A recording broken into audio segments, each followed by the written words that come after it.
My question has to do with music.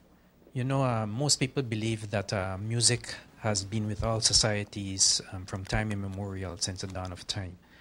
And we get conflicting views about Islam's position on music. So could you elaborate on this a bit? I guess, I know it's a very wide question. So in terms of putting some focus on it, maybe address the different types of music, you know, nasheeds, folk music, what is permissible. Is there any specific instruments that are forbidden? Okay. Thank you. May I turn the question to the audience? And the audience does represent different people from different walks of life. Do you or not listen to music? And if you just raise your hands, be frank. So the majority does listen to music. As far as I know, majority of the Muslims do listen to music. And I mean the large, vast majority. Now, why do people listen to music?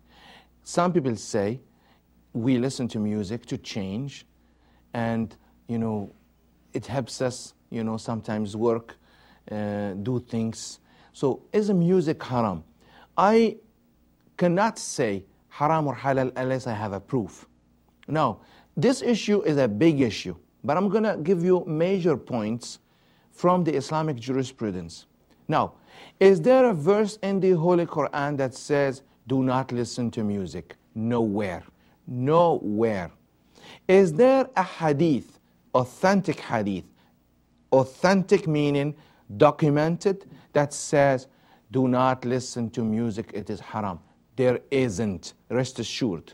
So, where did we get this? Now, we all know that God says himself in the Quran, we have not neglected anything of importance in your faith and practice of faith, meaning deen, that we have not spoken about.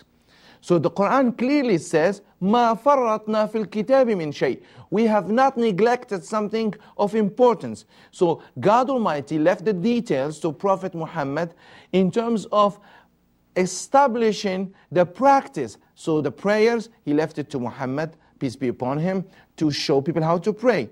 Except some laws of marriage, inheritance, God Almighty did speak with details. But most of the time, when it's a matter of details, he left it to Muhammad to explain it. Because these are issues of details. And the Quran is about principles and rulings. So it talks about this. However, having said this, would music be of what category? Category number one, principles and matters of behavior and this, or would it be of details?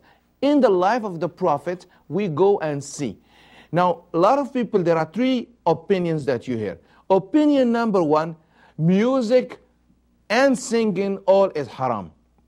It's not allowed. Haram is illicit, is forbidden. Number two say, yes, music, but only with specific instrument, which is deaf, tambourine. And another opinion says, all music is allowed, and it doesn't matter what instruments are, because, you know, it depends what you say and what the wording and the message you carry. And another fourth opinion, of course, that you know, and we agree, we're not going to discuss about that. Fourth opinion is that it doesn't matter, this is only music, we can say whatever we want, everything we can talk. So I'm not talking about the fourth one, I'm talking about the three opinions. Everything is forbidden. There are things that are forbidden and things are not in instruments. And the third says it's not about the instruments, it's about the message it carries. Now, this is the majority, as we see it today, of the books available, tell us that, the majority of these books, they tell us that it is haram. But in reality, there is no authentic hadith. There is one verse from chapter Luqman. It's verse number 6. The surah is number 34, verse number 6.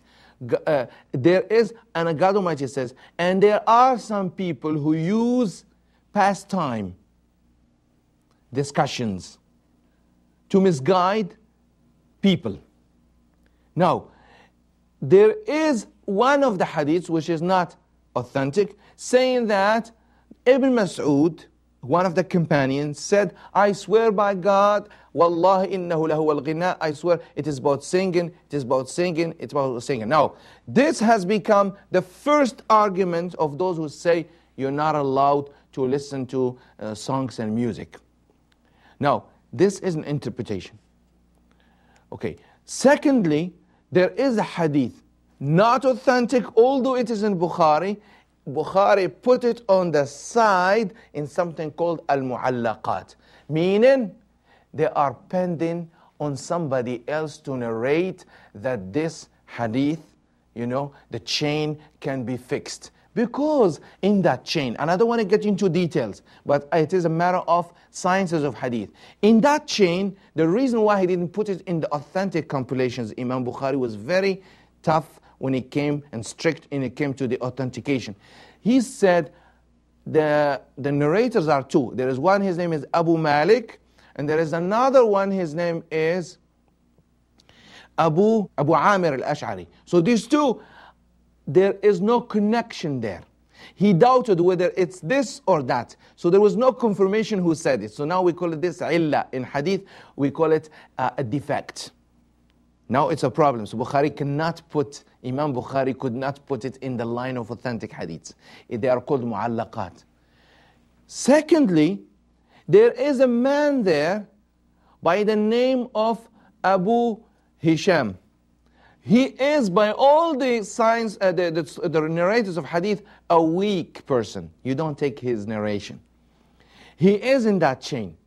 So the hadith says, there will be people in my ummah later, who will make the following permissible. Al-hir, meaning fornication. And wearing silk, and he means by that man.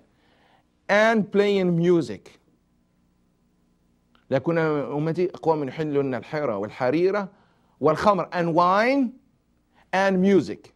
Now, there is another hadith that would explain this. It says there will be people in my ummah who will fornicate and drink wine and wear silk while playing music. Notice the difference here. The word while, it shows you the state, what the combination is. Now, is this a source